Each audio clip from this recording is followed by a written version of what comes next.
Hi, it's the Brooker, that gratitude guy. All right, today, it all depends on how you look at it.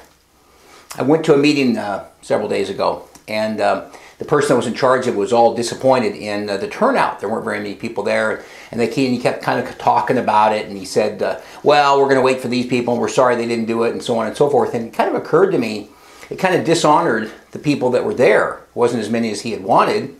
It kind of reminds me when you go to a concert or something, and they say, well, we're going to wait for all these people that are late. And it kind of dishonors the people that got there early and beat the traffic and parked their car, what have you, and got there on time.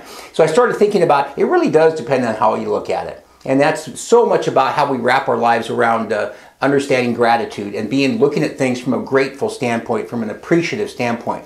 I taught a class about 2 weeks ago, and I always noticed it's kind of the same thing. There's about 30 or 40 people in the class, and there's always about 6 or 7 people that come up afterwards, 20, 25%. They want to talk to me and maybe sign a book or get a book signed or ask questions about gratitude or what have you. And then there's the rest of the class. Some of them don't seem interested. They're kind of looking at their watch, kind of whispering and things. And I mentioned it to a friend. They said, well, it kind of depends how you look at it. Why don't you honor the 6 or 7 and forget about the 25 or 28, whatever else left? I thought, what a great point.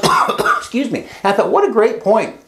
I remember, unfortunately, when my wife passed away, some friends really came through and some friends didn't.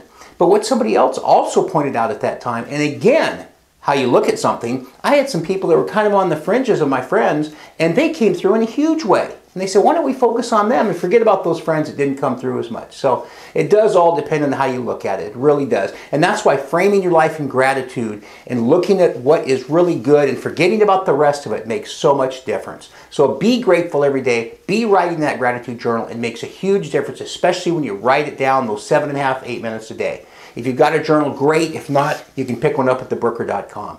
So remember, it all depends on how you look at it. Have a grateful day. We'll see you tomorrow.